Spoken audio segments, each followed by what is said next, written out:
রুদ্রাক্ষ ধারণ করতে যোগাযোগ জ্ঞানী গুরুর সাথে। কি সুস্মিতা, তাকাও, এসে গেছে তোমার জিনিস। আরো আছে, আরো আসছে। মানে এখানে কিছু জাস্ট আমি নিয়ে আসছি, কিছু আছে স্যাম্পল হিসাবে। কেমন? আরো কিছু আসছে, কারণ ওইভাবে তো নিয়ে আসা যায় না, অনেক কাজ থাকে। আজকে এই কারণেই গিয়েছিলাম, এখনো কন্টিনিউ চলছে। যোগীরাজ প্রসন্ন আছেন বলেই আমার টানতে পাচ্ছি, বুঝতে পেরেছো?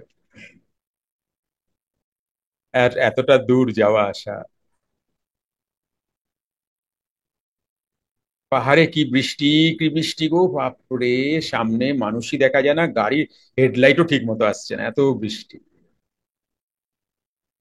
প্রচুর বৃষ্টি তো। আর একটু উপরে পাহাড়ে উঠলাম, ওখানে আর বৃষ্টি নেই, ওখানে মেঘ। কিন্তু ঝকঝকে দেখলাম না কোথাও, কারণ এখন তো বর্ষাকাল। চারিদিকে মেঘ, কম মেঘ বেশি মেঘ, আর কুয়াশা, ঠান্ডা। জ্যাকেট প্যাকেট সব নিয়ে গেছিলাম তো, ওখানে জ্যাকেট পরেই ছিলাম।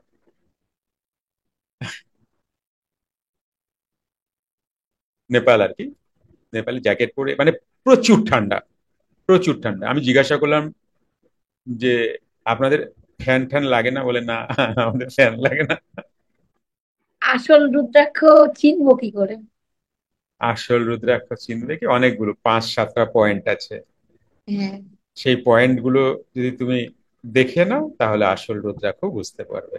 এই আসল নকলের জন্যই তো আমাকে এত কষ্ট করে সেই নেপাল যেতে হলো।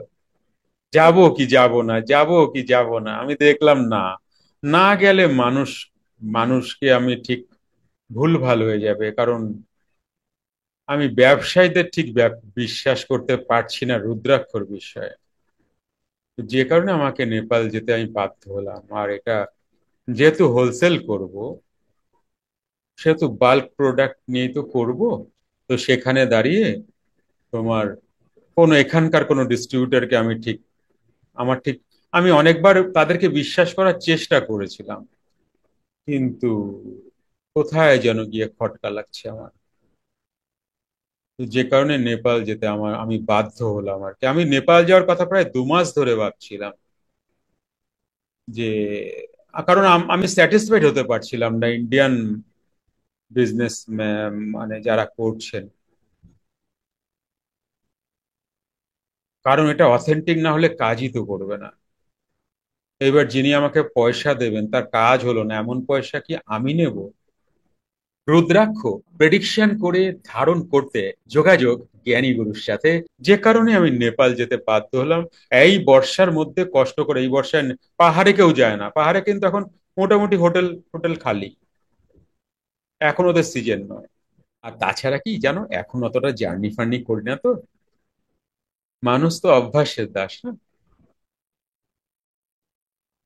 এখন তো মোটামুটি সারাদিন বসার উপরেই কাজ চলে। চলো তাহলে, হয়ে গেল কি জানো, তাহলে দীপালি বোঝা গেল তোমার সাবজেক্ট। আর ত্যাগী, বৈরাগী এবং সন্ন্যাসী, এটাকে বুঝতে পারলে ত্যাগী, বৈরাগী, সন্ন্যাসী পদবাচ্য কে, তাদের মধ্যে এই কোয়ালিটি গুলো থাকবে, এই গুণগুলো থাকবে। আরো অনেক থাকবে, সন্ন্যাসীর মধ্যে তো গুণই গুণ। শিব শম্ভুকে, শিবজি তো বিরাট কিছু না, বিরাট কিছু। তাই ভাবলাম আমার আগেকার প্রেম সব শেষের দিকে আবার ফিরে আসতেছে। আমি আগে মানে শিব ভক্ত ছিলাম, মানে আজও আছে, ছিলাম মানে আজও আছি। জানো, আমার প্রথম প্রেমিক গুরু হিসাবে লোকনাথ বাবা। সেদিন কি এখান থেকে, এই দেখো, হ্যাঁ তোমরা দেখো, এই যে একটা ছোট্ট প্যাড কোথা থেকে পেয়েছি, আমার না এগুলো খুব আমার ভাল লাগে। মানে এই ধরনের লেখা ঠেকা, এই ধরনের। হঠাৎই দেখি জানো, কবেকার এটা, তার মধ্যে থেকে আমার এখানে নেই কিন্তু তার মধ্যে থেকে বেরিয়ে আসলো কি দেখো।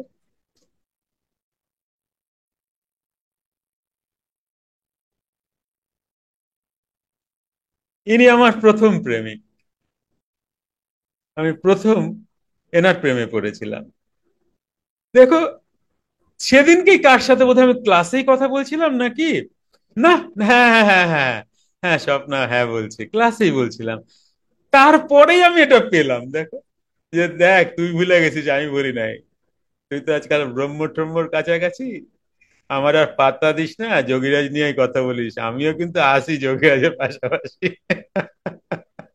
প্রভু প্রভু, না না, এনারা এরকম, এনারা মনাতীত গুণাতীত, এনারা আমাদের মতো ভাবেন না।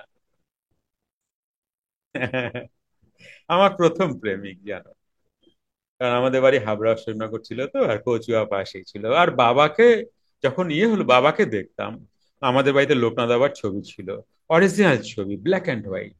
ও আবার এটার মধ্যে রাখি কেন, ড্রয়ারে রাখবো তো। তো আমি প্রথম থেকেই লোকনাথ বাবাকে, বাবার জন্যই লোকনাথ বাবাকে, হ্যাঁ, ইয়ে করেছি আর কি, পেয়েছি। তারপরের প্রেমিক হচ্ছে রামকৃষ্ণদেব। রামকৃষ্ণদেবকে এতটা মান্য করতাম জানো, আমার গলার পইতাও খুলে তার গলায় দিয়ে দিয়েছিলাম, যে আমায় মানায় না। নবগুণে যে ব্রাহ্মণ, সেই 9টা গুণের কিছু আমি দেখতে পাচ্ছি না, তা আমার পইতা তোমার কাছে থাকুক, যদি আমার এমন কোনো গুণ কোনোদিন আসে, আমি তোমার গলা থেকে আবার নিয়ে নেবো। তোমাকে মানায়, আমাকে মানায় না। রুদ্রাক্ষ ঠিক কত মুখী আপনার জন্য প্রযোজ্য, অভিনব গণনা বা প্রেডিকশন করে ধারণ করতে যোগাযোগ রুদ্রাক্ষ প্রেডিকশন স্পেশালিস্ট জ্ঞানী গুরুর সাথে। Phone number 9903680146।